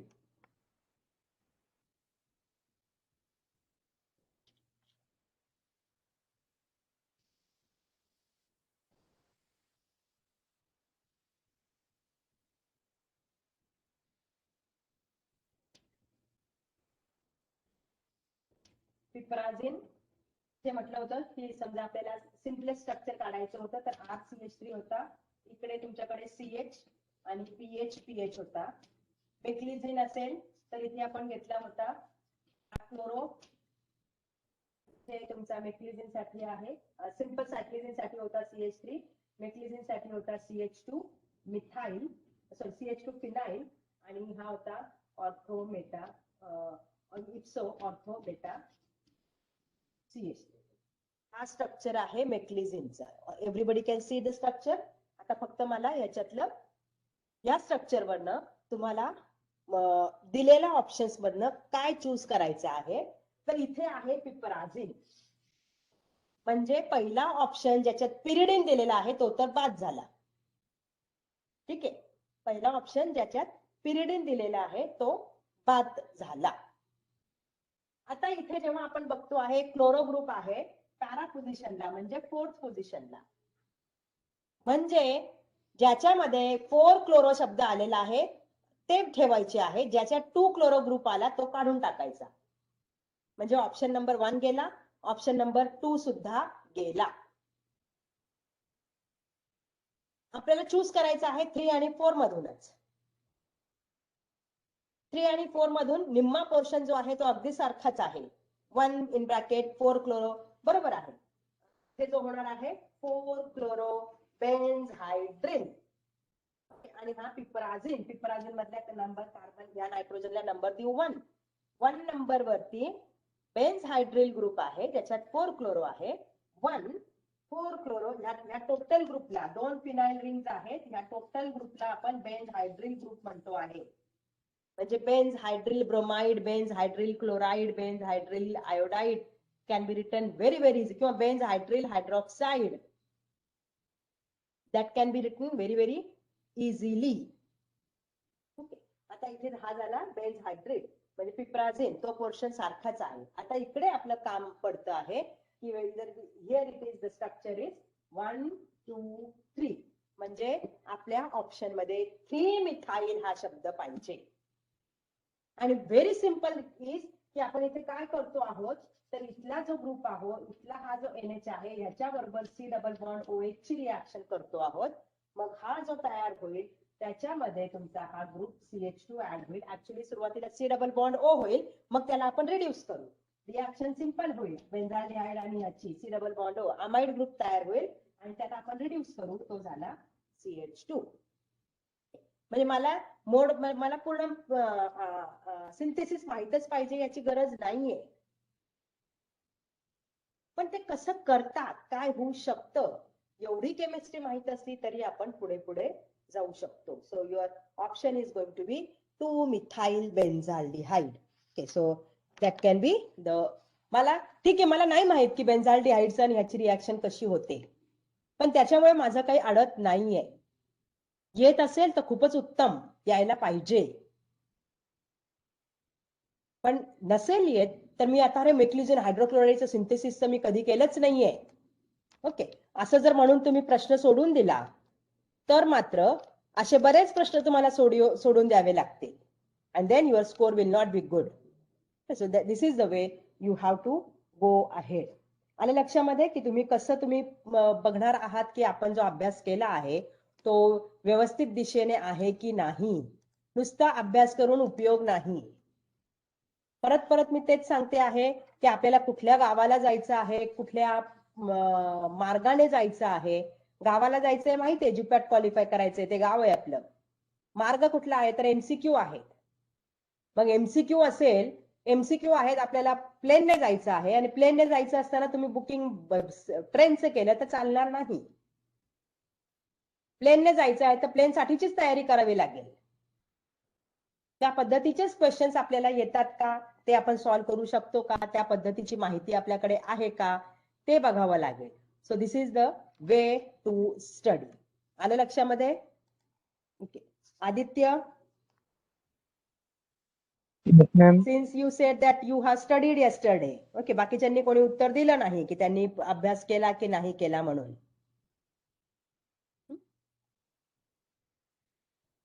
तर जर मी इमॅजिन करते आहे की सगळ्यांनी केला आहे, मग सगळ्यांनी केला आहे तर किती जणांना ह्याची उत्तर देता आली आज, किंवा फाइंड करता आली, किंवा कमीत कमी तुम्ही 50% पर्यंत पोहोचलात की नाही नाही हे असू शकतं, नाही नाही हे असू शकतं. आणि 50% पर्यंत पोहोचलात म्हणजे खूप अचीव्ह केलं असं नाही, कारण ते 50% पर्यंत जरी पोहोचला तरी ते चुकीचं असू शकतं. 4 ऑप्शन मधला एकच ऑप्शन बरोबर आहे. तुम्ही कुठलाही पिकअप केला तर 25% you are right, but 25% is not enough. You have to be 100% right. Okay, right म्हणण्यापेक्षा correct. So this can be the way. आणि जर तुम्ही आता बघितलेत ह्या प्रकारचे जर तुम्ही क्वेश्चन्स बघितलेत, वेगवेगळ्या चॅप्टर्स करता, तर हाच पॅटर्न आहे. ड्रग त्याचं केमिकल क्लास, ड्रग त्याचं मेटाबॉलिझम, ड्रग त्याचे केमिकल फीचर्स, ड्रग त्याचा IUPAC, ड्रग त्याच्याशी रिलेटेड एखादा केमिकल पिक्युलॅरिटी म्हणजेच परत केमिकल फीचर्स. पण आता इथे दुसरी ते का सांगते आहेत की बऱ्याच वेळेस एकाच चॅप्टर मधले एकाच टाईपचे ड्रग एका कॉलम मध्ये आणि दुसऱ्या कॉलम मध्ये त्यांचे फीचर्स असतात. पण many times it may happen की एका कॉलम मध्ये ड्रग्स जे आहेत ते सगळ्या वेगवेगळ्या क्लासचे आहेत आणि केमिकल फीचर्स त्यांचे आहेत. For example you have diphenhydramine, acetylcholine, penicillin G आणि गार्डिनॅल. ओके, गार्डिनॅल म्हणजे डायझेपॅम मॉलिक्यूल आहे, गार्डिनॅल. आणि मग त्यांचं इकडे दिलं आहे lactone ring, substituted barbituric acid, OPM compound or से onium group, beta lactam ring or 2 amino ethyl side chain. आणि याच्याशी तुम्हाला मॅच करायचं आहे. So all the compounds are from different classes. Okay, पण त्यांचं फार्माकोफोर्सशी काय कोरिलेशन आहे ते विचारलेलं आहे. So that can be, this can be the way your questions can be there. आता हे मी एक आपण चॅप्टर एक्सप्लेन केल्यानंतर तुम्ही त्याचा अभ्यास केल्यानंतर त्याचं मी मेडकेम रिलेटेड क्वेश्चन्स बघितले. आता हेच अशाच प्रकारचे क्वेश्चन तुमचे कोलॉजी मध्ये सुद्धा असू शकतात. त्याच्यामध्ये फक्त फरक वेगळा असू शकेल की त्याच्यात तिथे तुम्हाला ऍडव्हर्स इफेक्ट वरती फोकस असेल, तिथे युजेस वरती फोकस असेल. ओके, तिथे कदाचित असंही विचारलं जाऊ शकेल की ह्या ड्रगच्या ऐवजी दुसरा कुठला वापरू शकतो. So such kind of questions can be there in pharmacology for antihistaminic. So या सगळ्या गोष्टी तुम्हाला करायच्या आहेत. आणि this is the way to study for GPAT examination. आता ह्याच्यामध्ये बऱ्याच मुलांना मी सजेस्ट करते की आधी क्वेश्चन्स बघा, मग अभ्यास करा, परत त्या क्वेश्चन्स कडे या, आपण किती इम्प्रूव्ह झालो हे बघा आणि पुढे चला. आता प्रत्येक वेळेस इम्प्रूव्ह झालो नाही तर परत तो परत अभ्यास करत बसायचा आणि परत ते करायचं, ह्याच्या भानगडीत पडायचं नाही. इम्प्रूव्हमेंट जर तुम्ही तुमचे प्रयत्न प्रामाणिक असतील तर इम्प्रूव्हमेंट दिसतेच. डोंट एक्सपेक्ट की तुमचं इम्प्रूव्हमेंट 100% पाहिजे किंवा 75% पाहिजे, नाही. कारण परत तेच आहे की तोच प्रश्न, त्याच टॉपिक वरचा प्रश्न वारंवार येईल ही गॅरंटी नाही. जे वारंवार येणारे आहेत ते तुम्हाला मी ऑलरेडी सांगितलेले आहेत की कुठल्या नॉलेज डोमेन वरती, कुठल्या टॉपिक्स वरती क्वेश्चन्स वारंवार आलेले आहेत. पॉलिमॉर्फिझम वरती क्वेश्चन्स कंटिन्युअस आहे, विस्कॉसिटी वरती क्वेश्चन कंटिन्युअस आहे, बीटा ब्लॉकर वरती क्वेश्चन कंटिन्युअस आहे, एन्झाईम ऍक्शन्स वरती क्वेश्चन कंटिन्युअस आहे. हे जे कंपाऊंड्स आहेत, पेनिसिलिन्स वरती क्वेश्चन कंटिन्युअस आहेत. हे जे आहेत याचा अभ्यास करायचा, तो सुपरफिशियल ऍज वेल ऍज डेप्थ मध्ये करायचा. पण बाकीच्यांसाठी ठीक आहे, माझं इम्प्रूव्हमेंट झाली आहे का नाही झाली, पण मी अभ्यास केला, आता माझ्या मनामध्ये शांती आहे, मला वाटतंय की नाही मला जमू शकेल. Again, I am saying that the question is in front of you, answers are in front of you. What you need is little bit of trigger in your mind. आणि त्या ट्रिगरिंग करता आपल्याला हा अभ्यास करायचा आहे. तो ट्रिगर झाला की आपोआप मग आपलं डोकं तिकडे व्यवस्थित चालायला लागतं. And how it should be run, तुम्ही तुमचं डोकं कसं चालवायचं, तुमचं डोकं कसं सुपीक करायचं, त्याच्यासाठी हे काही क्वेश्चन्स दाखवलेत की this can be the way. Okay, नाहीतर काय होतं की समजा आता मी ह्या सगळ्या गोष्टीला फक्त ब्लॅकच करून ठेवलं तर काय होईल की तुम्हाला अरे बापरे ही इतकी मोठी मोठी नावं मी कधी वाचणार, मला कधी येणार, मला तर काही जमतच नाही हे, ही जी निगेटिव्ह भावना आहे ती काढून टाका. ती जमू शकतं आपल्याला, फक्त थोडंसं कॉन्सन्ट्रेशन पाहिजे, थोडंसं पेशन्स पाहिजे. ते आपोआप कळतं की अरे कुठे कुठे डिफरन्स आहे, कुठे कुठे सिमिलॅरिटी आहे. तेवढ्या डिफरन्स आणि सिमिलॅरिटी वरती काम केलं की आपोआप आपल्याला पुढचं पुढचं पुढचं समजायला लागतं. नाही ठीक आहे, बेन्झाल्डिहाइड सगळीचकडे बेन्झाल्डिहाइड आहे म्हणजे त्याच्यामुळे फरक पडत नाही. म्हणून बेन्झाल्डिहाइड आणि बाकीच्याची रिॲक्शन काय होते आहे मला नसेल जरी माहित तर काही फरक पडणार नाही, ती सगळीकडे सारखीच आहे. So this is the way you have to keep on studying for GPAT examination.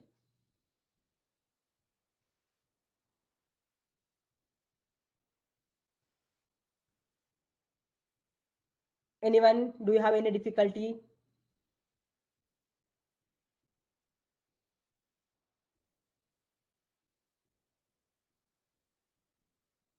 कोणाला वाटतंय का? Yes, quite a few people were answering. Good thing, improvement आहे. पण इम्प्रुव्हमेंट आपल्याला अजून जास्त हवी आहे. ओके, सांगा मला कोणी चॅट बॉक्स मध्ये लिहा तुम्हाला अजून काही याच्याशी रिलेटेड काही क्वेश्चन्स आहेत का?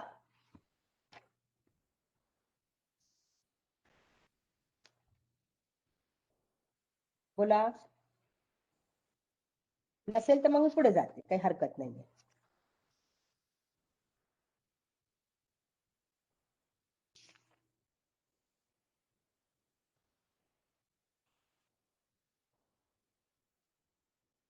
No one.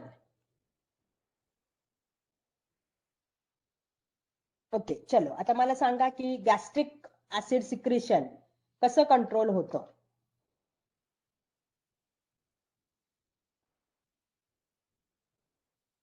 Gastric acid सिक्रेशनचा control कसा होतो? कोण कोण इन्व्हॉल्व आहेत?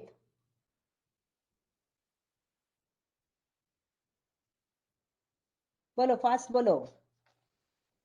Gastric acid secretion is controlled by which mechanisms?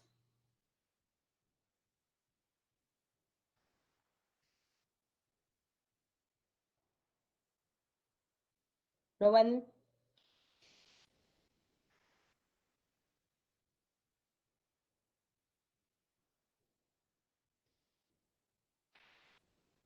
Yes.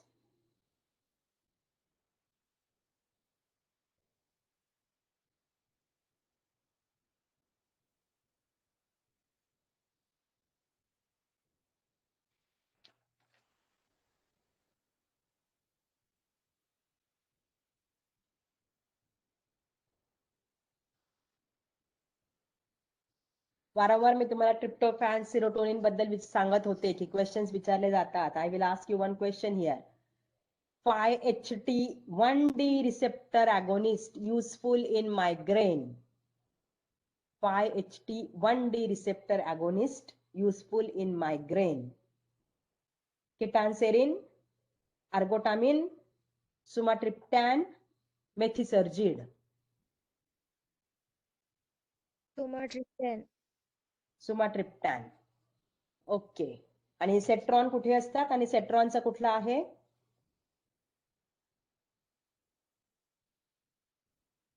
(5HT3) 5-HT3. किटानसेरिन पण 5-HT वरती काम करतो. तो कशावरती करतो?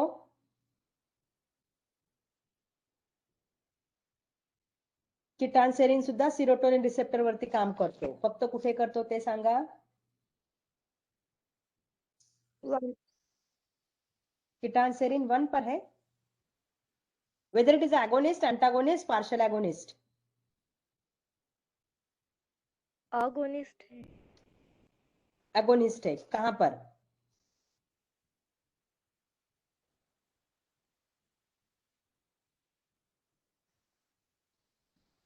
While explaining, I gave you the one example of aspirin. Okay, question I am asking is, mechanism of aspirin is inhibits vitamin K absorption, Antithrombin activity, inhibits metabolism of heparin, inhibits platelet aggregation.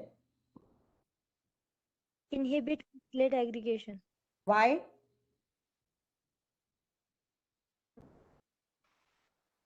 COX inhibitor है ना ma'am? हाँ ठीक है, लेकिन वो सिर्फ COX inhibitor ही है क्या वो? और कुछ एक्शन नहीं है क्या? अच्छा, I will ask you that what is the dose for this action, antiplatelet aggregation? Dose क्या होता है? क्वेश्चन इज फॉर एवरीबडी, हाँ, जिसको भी आता है वो बोल सकता है।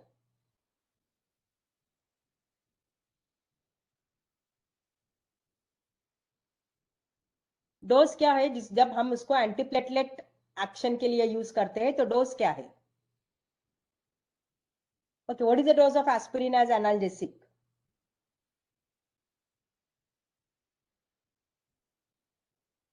बोलो, anyone can answer or you can put it in chat box.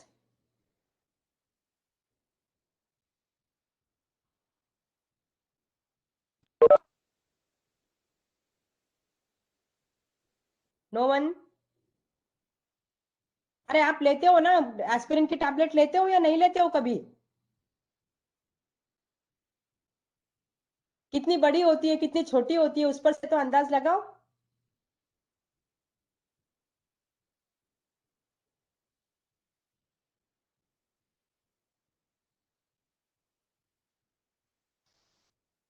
Five 500 milligram, और is it correct? Abhay is saying 500 milligram.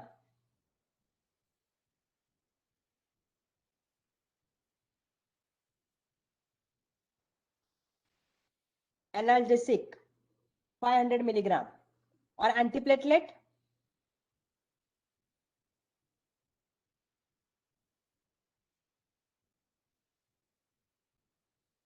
for antiplatelet action it is 5 milligram. Okay, it can be 2 milligram also, 2 to 5 generally आता है। Ecosprin, famous brand is Ecosprin.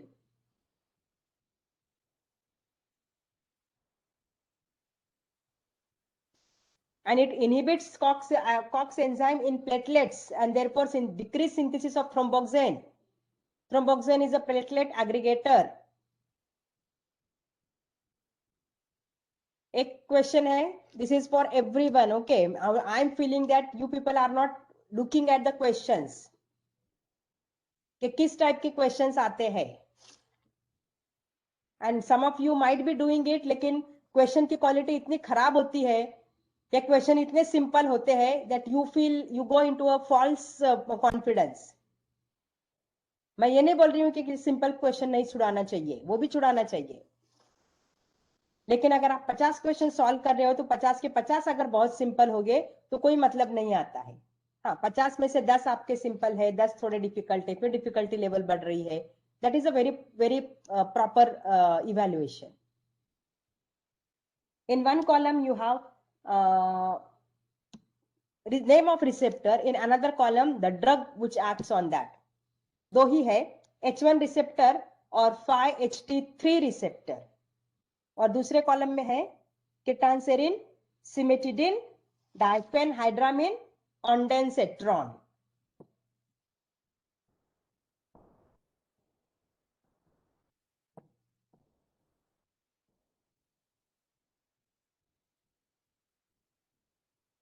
Yes,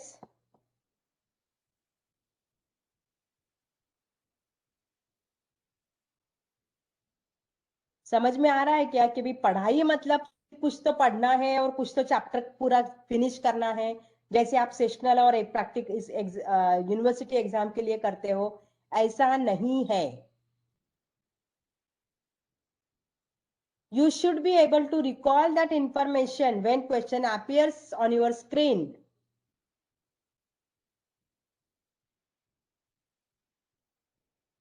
Who has answered me related to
कोई तो बताओ, सुनाई दे रहा है या नहीं दे रहा है? कनेक्शन चला गया था बीच में।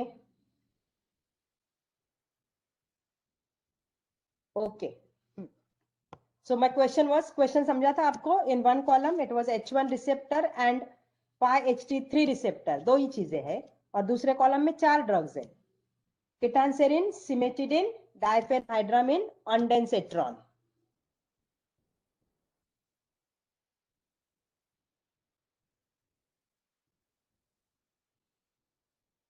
Quetiapine and ondansetron.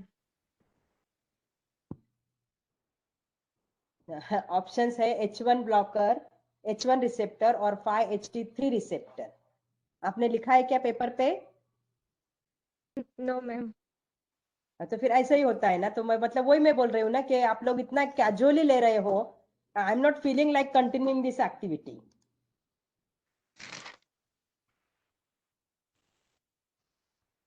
5H3 का ondansetron है मैम।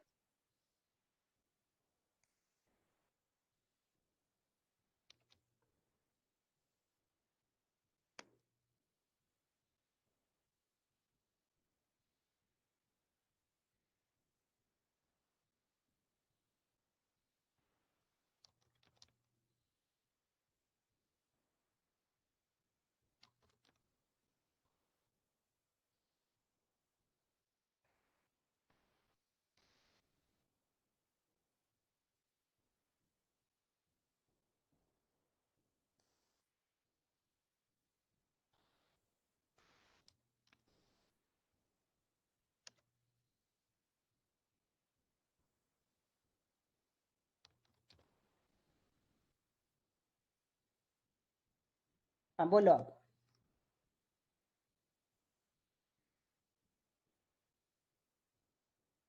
एनीवन जिसको भी आता है वो बोलो।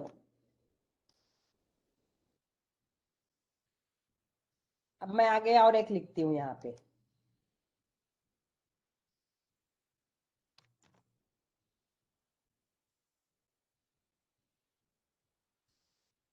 अब बोलो।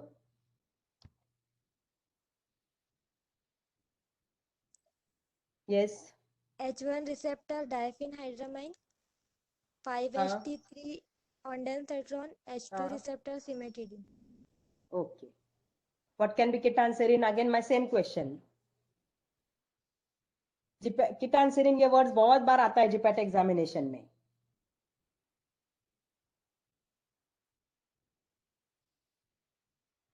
Okay, ठीक है. So these are the kinds of questions which are generally asked and or so they are asked. So my request is that you look at the questions when you are starting to read the chapter. Try to see whether you are able to solve it or not. नहीं कर पा रहा है तो बहुत ही अच्छी बात है। नहीं कर पा रहा है तो आपको वो इंफॉर्मेशन ढूंढनी है, या जब आप चैप्टर पढ़ रहे हो तो इस तरह की इंफॉर्मेशन ढूंढनी है।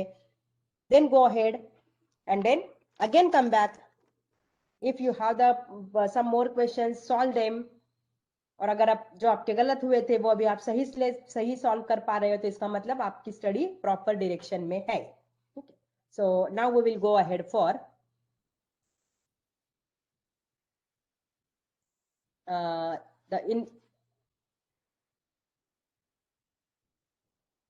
we will go ahead for information related to H2 blockers.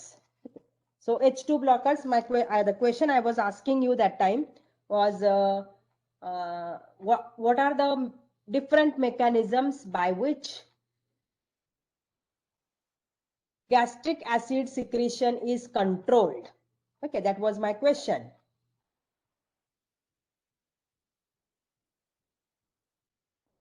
So which are the different mechanisms by which gastric acid secretion is controlled? Anyone?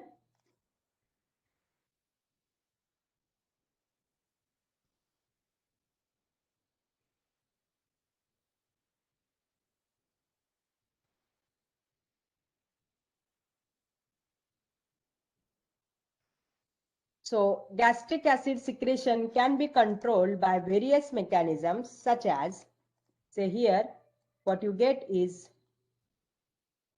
the receptors of acetylcholine, which are muscarinic type M3 receptors, you can see here.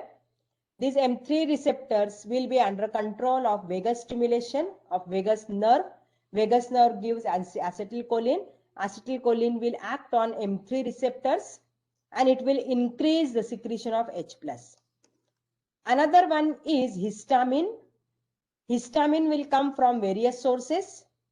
Okay, various important sources are enterochromaffin cells, mast cells. These cells will secrete histamine. Histamine will act on its receptor. The receptor type is of H2 receptor. अब आप यहाँ पे अगर figure देख रहे होगे बराबर से, तो figure में आपको इस तरह की लाइन दिख रही है. So here you can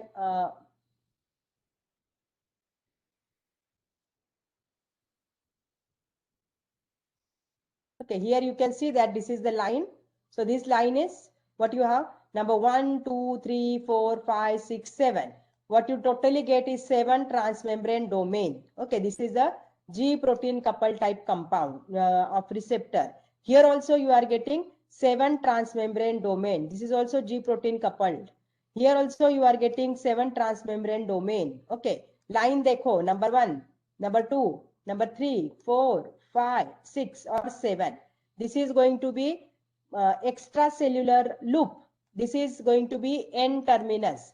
This is intracellular loop. This is going to be C terminus. Okay, so all these are the G protein coupled receptors. So, everyone knows about acetylcholine, histamine. Third point which we have is gastrin. Gastrin, we call it as a hormone. Gastrin is a hormone secreted by stomach itself. As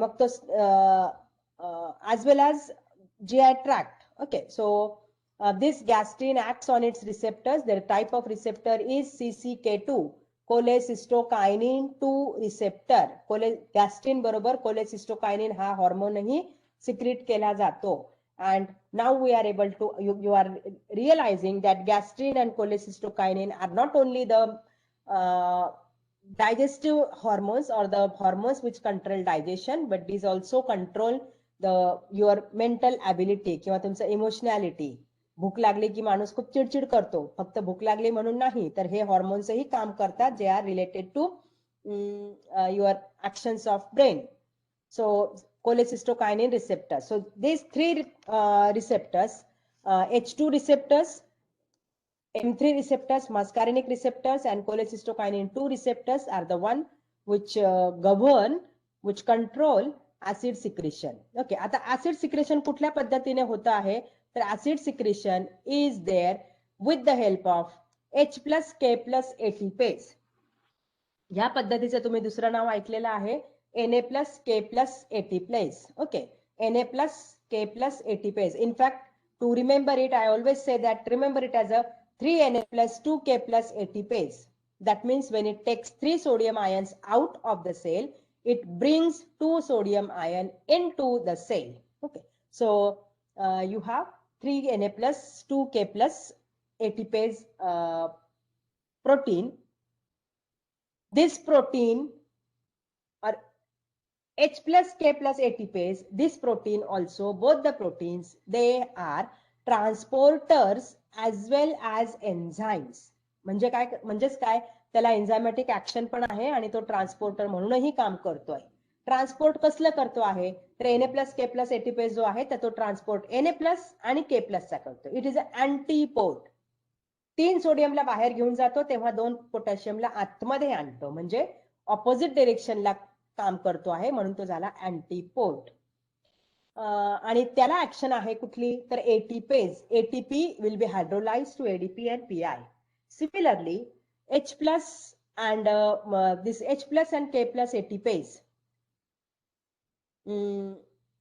This takes K plus out and नाही, cell मधून पाहिजे ना. It will take K plus in and H plus out. Okay, K ला आतमध्ये घेऊन जाईल, हायड्रोजनला बाहेर आणेल, म्हणजेच ल्युमेन मध्ये आणून सोडेल, पोकळीत आणून सोडेल स्टमकच्या. तो it is secreting H plus, taking K plus inside. आणि त्याचबरोबर त्याला ऍक्शन आहे ATPase. परत it will hydrolyse ATP into ADP plus PI. मग इथे जे दाखवलेलं आहे this cell is shown is of parietal cells. Stomach मध्ये वेगवेगळ्या 4 प्रकारच्या सेल्स आहेत. आता त्या 4 प्रकारच्या सेल्स कुठल्या ते शोधा.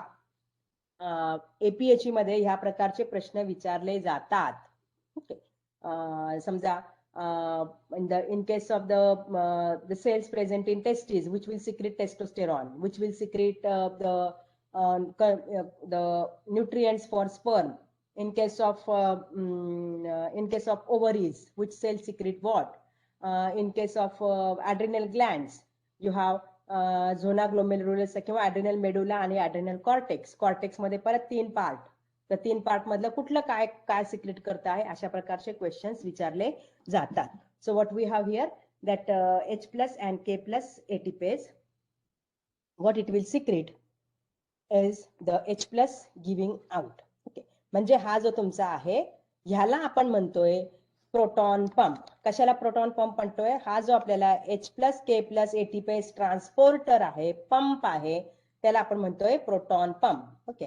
आणि proton pump inhibitor PPI, proton pump inhibitor म्हणजेच सगळे प्राझोल मॉलिक्युल्स. मग आता आपल्याला जर ऍसिड सिक्रेशन कमी करायचं असेल तर आपण काय काय करू शकतो? तर हिस्टामिन रिसेप्टर अँटागोनिस्ट वापरू शकतो, मस्कारिनिक अँटागोनिस्ट वापरू शकतो, गॅस्ट्रिनचे अँटागोनिस्ट वापरू शकतो, CCK2 रिसेप्टरचे अँटागोनिस्ट वापरू शकतो. ते सध्या आपल्याकडे नाही आहेत, पण आपल्याकडे मस्कारिनिकचे आहेत, हिस्टामिनिकचे आहेत. आणि तिसरी गोष्ट करू शकतो, ह्या पंपला इन्हिबिट करा. तर ह्या पंपला इन्हिबिट करा तर त्याच्यासाठी आपल्याकडे कंपाऊंड आहेत PPI inhibit or PPI म्हणजेच proton pump inhibitors. Here we are getting is the gastric gland lumen. म्हणजे तो पोटाच्या आतमध्ये आता H+ रिलीज झाला.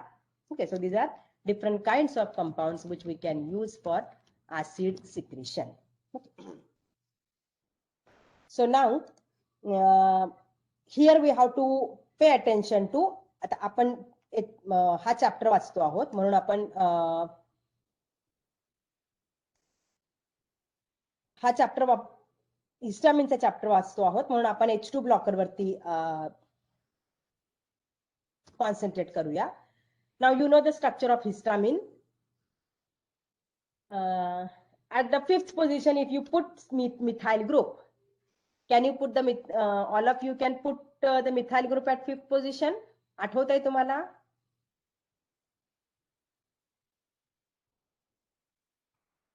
Yes or no? Yes, ma'am.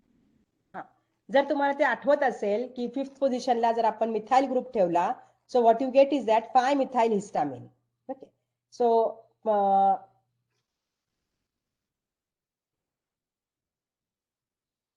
just a minute, I will.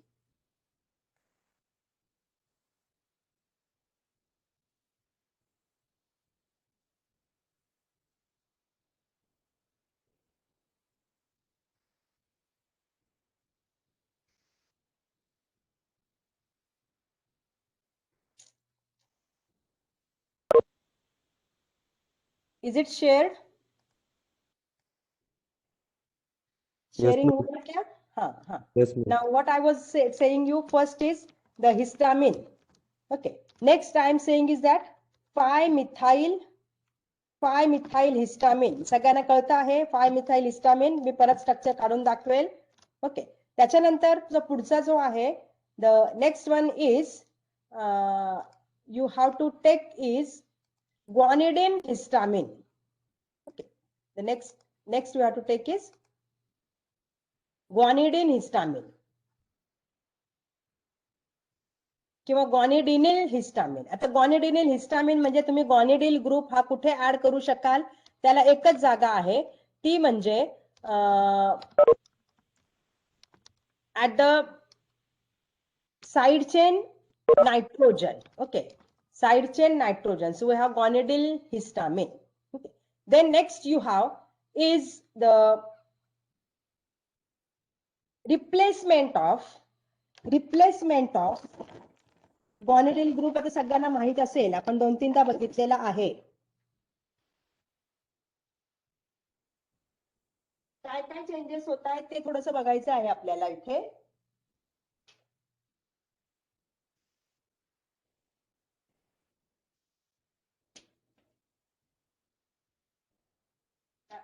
first carbon, second carbon, third carbon. Third is nitrogen.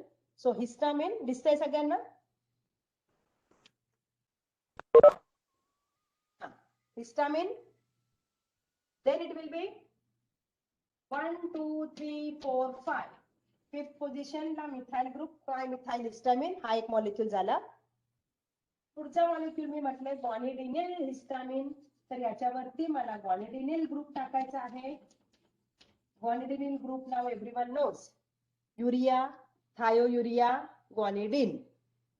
Okay, म्हणजे हा झाला गॉनिडिनिल. आता ह्याच्यामध्ये जर मी थायोयुरिया पोझिशन केली म्हणजे इथे डबल बॉन्ड एस केला NH2 च्या ऐवजी, तर मग माझ्याकडे वेगळा कंपाऊंड तयार झाला.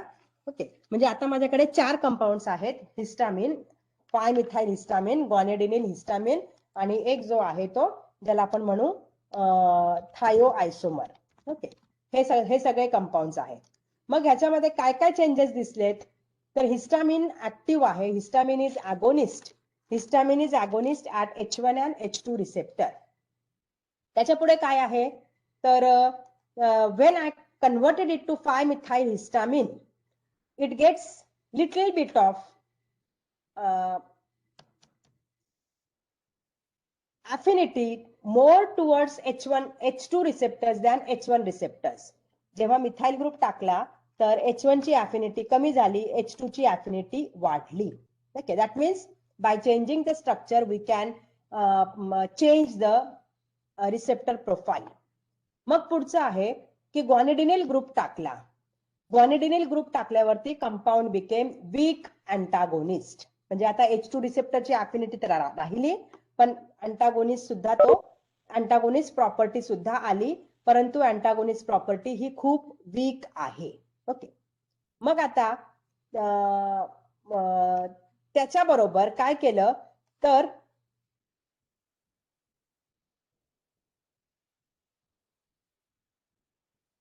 त्याच्याबरोबर काय केलं तर मग या गॉनिडिन वरता डबल बॉन्ड एन च्या ऐवजी डबल बॉन्ड एस टाकला, म्हणजे थायोयुरिया ग्रुप टाकला. थायोयुरिया ग्रुप का टाकल्याबरोबर काय झालं तर अफिनिटी किंवा अँटागोनिस्टिक प्रॉपर्टी वाढली. ओके, अँटागोनिस्टिक प्रॉपर्टी वाढली. पण आता त्याच बरोबर जर मला अँटागोनिस्ट हवा आहे तर अँटागोनिस्ट प्रॉपर्टी वाढवण्याकरता एक दुसरा चेंज करून बघितला की ह्या इथाइलच्या ऐवजी मी प्रोपाइल ग्रुप टाकला, म्हणजे पहिला कार्बन, दुसरा कार्बन आणि तिसरा कार्बन टाकला. आता हा कंपाऊंड खूप चांगल्या पद्धतीचा अँटागोनिस्ट होता, वीकच होता, but it was full antagonist. It didn't have any agonistic activity. It didn't have affinity for H1. It had affinity only for H2 and it didn't have any agonistic property. हा सगळ्यात पहिला compound होता जो आपण अँटागोनी of H2 antagonist म्हणून वापरला. Okay, पण आता ह्याच्यात काय झालं की पोटेन्सी कमी आहे. वीक तो अँटागोनिस्ट आहे, फुल अँटागोनिस्ट आहे, पण पोटेन्सी कमी आहे. पोटेन्सी कमी आहे म्हणून काय केलं, पुढचा चेंज केला. इथे 1, 2, 3 आणि 4 4 कार्बन टाकले. So that now it becomes butyl group rather than ethyl और प्रोपाइल ग्रुप. ओके, हा इथे तुम्ही CH3 केला. This compound was active. Potency ही चांगली होती. The molecule is burimamide. पण ब्युरिमामाइड बरोबर डिफिकल्टी काय होती तर त्याला टॉक्सिसिटी होती. टॉक्सिसिटी होती अग्रॅन्युलोसायटोसिस. ओके, आणि असं विचार करण्यात आला की ही टॉक्सिसिटी थायोयुरिया ग्रुपमुळे आहे. ओके, हा झाला पहिला, म्हणजे पहिला प्रोपाइल वाला मॉलिक्यूल झाला. त्याच्यानंतर झाला ब्युरिमामाइड मॉलिक्यूल. म्हणजे पहिल्या मॉलिक्यूलला आपण नावच दिलं नव्हतं, या ब्युरिमामाइडला नाव दिलेलं आहे ब्युरिमामाइड. मग आता की जर मला ही टॉक्सिसिटी कमी करायची आहे तर काही चेंज आपण करू शकतो का? मग तो चेंज करण्याच्या काय चेंज करू शकतो तर इथे आपण सल्फर टाकला, सल्फर ग्रुप टाकला आणि जो आपला पहिला चेंज आपण केला होता मिथाइल हा इथे ठेवला. Your molecule becomes metiamide. Metiamide molecule is active, good H2 antagonist, affinity आहे, कुठलीही अगोनिस्टिक प्रॉपर्टी नाही, टॉक्सिसिटी खूप जास्त नाही, ओके. सो सगळ्या गोष्टी बरोबर झाल्या, पण याची ओरल बायो अवेलेबिलिटी ही खूप कमी होती. ओके. ओरल बायो अवेलेबिलिटी साधारणपणे 60 ते 70% होती. मग आपण काय केलं, याच्यामध्ये अजून काही चेंजेस करू शकतो का हे बघायला सुरुवात केली. मग चेंज काय केला, तर ह्या सल्फरच्या ऐवजी परत आपण नायट्रोजनला आलो आणि ह्याच्यावरती नायट्रिलो सायनो ग्रुप टाकला. हा पहिला मॉलिक्यूल आहे सिमेटिडिन, जो आपण बाजारात आणला. सिमेटिडिन. ओके. ब्युरिमामाइड, मेटियामाइड बाजारात आणले नव्हते. सिमेटिडिन मॉलिक्यूल बाजारात आणला, which was a very important blockbuster.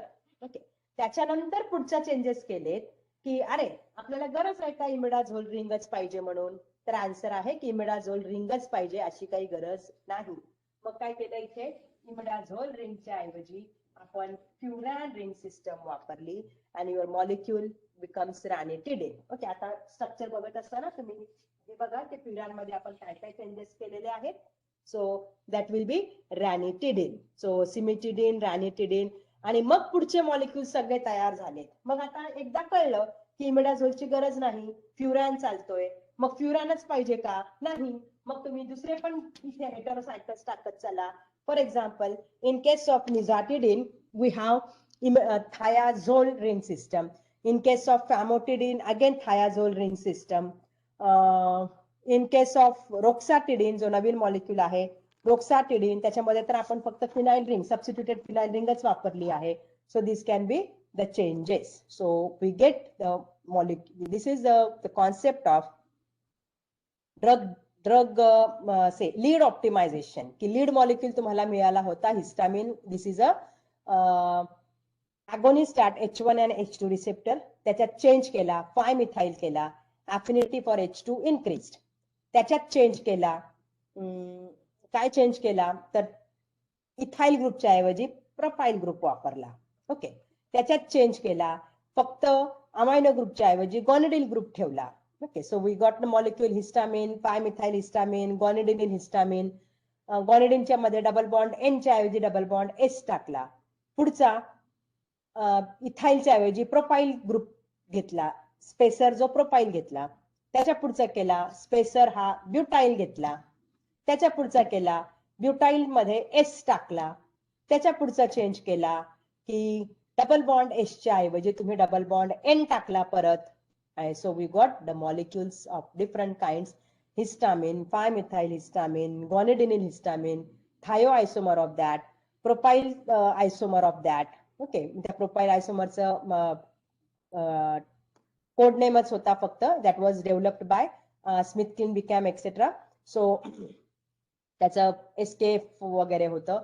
मग त्याच्यानंतर ब्युटाइल ग्रुप घेतला, ब्युरिमामाइड मॉलिक्यूल झाला, एस टाकला, मेटियामाइड झाला. त्याच्या पुढे आपण परत डबल बॉन्ड एन टाकला, सिमेटिडिन झाला. इमिडाझोल रिंग सिस्टमला चेंज केलं, रॅनिटिडिन झाला. So this is the way we have developed the all tidine molecules. सगळे टिडिन मॉलिक्युल्स हे H2 ब्लॉकर्स आहेत. Okay. So you can search for their structures and others. आता proton pump inhibitor हा concept आहे biological ऍक्टिव्हेशनचा. Okay. Not pro drug, activation, की enzymatic ऍक्शनमुळे किंवा chemical एन्व्हायरमेंटमुळे तुमचा ड्रगचं स्ट्रक्चर बदलू शकतं आणि त्या बदललेलं स्ट्रक्चर हे ऍक्टिव्ह असतं. So we have the compound prazole of that category. Prazoles have benzimidazole. Okay. आता ते तुम्हाला स्ट्रक्चर स्वतःला लिहिता यायला पाहिजे. Tomorrow I may ask you. Benzimidazole एक रिंग सिस्टम झाली. दुसरी रिंग सिस्टम आहे पिरिडिन. ओके. बेन्झइमिडाझोल आणि पिरिडिन हे दोन्ही ग्रुप्स, दोन्ही रिंग्स आहेत, ह्या जोडलेल्या आहेत. कुठल्या ग्रुपने? तर ग्रुप आहे S double bond O CH2, म्हणजे the bridge of S double bond O and 1 carbon. S double bond O is joined to benzimidazole and carbon is joined to pyridine.